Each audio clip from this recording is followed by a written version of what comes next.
할렐루야. 2월 19일 수요일 매일 성경 묵상 가이드입니다. 오늘 말씀은 누가복음 5장 1절에서 11절의 말씀입니다. 제가 예전에 대구 인근 다산에서 부목사를 했던 적이 있습니다. 그때 제가 낚시를 배우고 낚시를 참 많이 했었는데요. 왜냐하면 한 장로님이 낚시를 매우 좋아하셨는데 틈만 나면 담임 목사님을 모시고 낚시를 가는 거예요. 인근에 낙동강이 있거든요. 그 낙동강 보 유명하잖아요. 예, 보 때문에 녹조 현상이 생긴다. 예, 이 낙동강이 있어요. 담임 목사님도 낚시를 가자는 것도 한두 번이지 자꾸만 장로님이 자꾸 낚시 갑시다 오니까 목사님이 부목사인 저에게 패스했어요. 저보고 같이 가라는 거예요. 뭐 좋죠. 그렇게 해서 출근해서 일주일에 몇 번은 낚시를 갑니다. 그런데 낚시가 언제 잘 되느냐? 제가 해보니까요. 밤에 새벽에 잘 되거든요. 새벽기도 마치고 많이 갔어요. 요즘은 낚시를 전혀 못 갔어요. 거의. 아예 못 가죠. 뭐. 작년에 남자순 주체로 간포에 낚시 한번 가보고 한 번도 못 갔죠. 왜 서두에 낚시 이야기를 하느냐 하면 오늘 말씀해 보니까 고기 잡는 이야기가 나옵니다. 그래서 생각이 나서 해왔습니다. 지난 시간에 예수님께서 귀신을 내쫓으시고 많은 병자들을 고쳐주셨죠. 그러자 예수님의 소문이 온 땅에 많이 퍼진 거예요. 그것 때문에 오늘 말씀을 시작하면서 무리가 몰려왔다라는 표현을 쓰고 있습니다. 성경에는 많은 사람들에 대해서 표현하는 단어로 군중이라는 표현, 무리라는 표현 등을 사용하는데 군중은 대체로 이런 사람 저런 사람이 다 섞여 있는 경우고요. 무리라는 표현은 특정한 뜻이나 목적을 가진 무리들이 모였다라는 것을 나타낼 때 무리라고 합니다. 그 외에도 회중이라는 말도 쓰긴 쓰죠. 무리가 많이 몰려와서 말씀을 들으려 한다고 하는 겁니다. 그때 마침 갈릴리 호숫가를 거닐고 있었는데 마침 밤샘 조업을 마치고 호숫가에서 그물을 씻는 배 두 척이 있었죠. 그 중에 한 배에 올라서 육지에서 조금 떼기를 청한 후에 그 배 위에서 무리를 가르치시더라라는 겁니다. 두 척 중에 한 척은 누군 배인지는 모르겠어요. 그건 중요치 않으나 예수님께서 오르신 배가 베드로의 배였다는 것은 매우 중요합니다. 이건 우연이라고 볼 수도 있겠지만 그건 어쩌면 필연이다 볼 수 있습니다. 이 일로 인해서 베드로는 예수 그리스도의 말씀을 듣고 믿게 되면 나중에 수제자가 되죠. 하나님께서 우리를 선택하실 때도 그랬을 거라고 봅니다. 내 주위에 많은 사람들이 있지만 그 중에 나를 선택하셨다는 것. 우리 가족들도 많지만 그 중에 나를 선택하셔서 먼저 믿게 하시고 온 가족이 믿게 되었다는 것. 하나님은 이렇게 선택한 겁니다. 이 선택을 받은 여러분들 정말 축하합니다.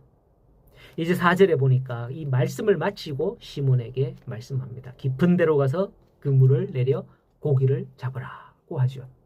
그런데 이때 시몬의 대답이 놀랍습니다.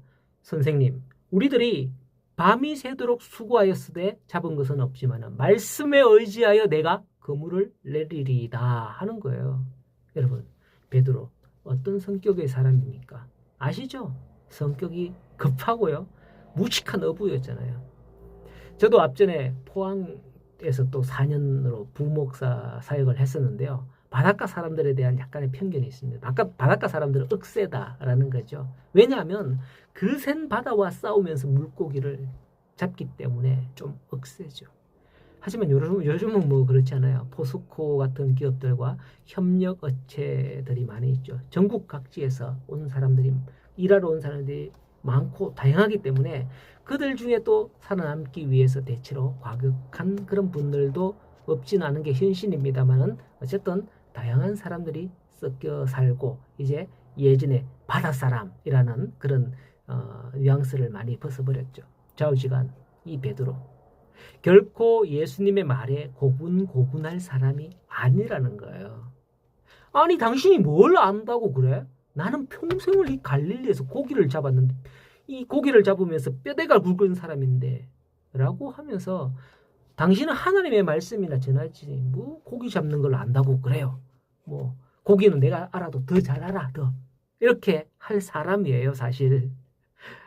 제가 서두에 낚시 이야기를 했습니다만은 물고기는요, 동이 트고 날이 밝으면 미끼를 물지 않아요. 그래서 거의 밤에 조업을 하는 거죠. 낚시도. 밤 낚시가 잘 돼요. 그 조업을 다 끝내고 방금 전까지 뭐 했다 그랬어요? 그물을 씻고 있었거든요. 그런데 예수님께서 깊은 데로 가서 그물을 내려 고기를 잡으라는 거예요. 아니, 그물까지 다 씻었는데 이제 집에 들어가서 자야 되는데 피곤한데 여러분 같으면 이제 어떻게 하면 될까요? 들어요 말아요. 베드로는 결정하고 대답을 합니다. 선생님, 우리들이 밤이 새도록 수고하였으되 잡은 것은 없지만은 말씀에 의지해서 내가 그물을 내리겠습니다. 라고 하는 거예요. 아마도 그 베드로의 성격에 이렇게 온순하게 순종하기 위해 대답한 이 이야기에는 이유가 있을 거예요. 예수님께서 베드로의 배를 타고 조금 전에 뭐라고 그랬죠? 말씀을 전했습니다. 좀 띄워서. 베드로는 예수님을 배에 태우고 있었고요. 하는 수 없이 예수님 바로 앞에서 말씀을 들었을 거예요. 같은 배 위에서 예수님의 말씀을 들은 거죠. 말씀을 듣고 이와 같이 변화된 겁니다. 그때 놀라운 기적이 일어납니다.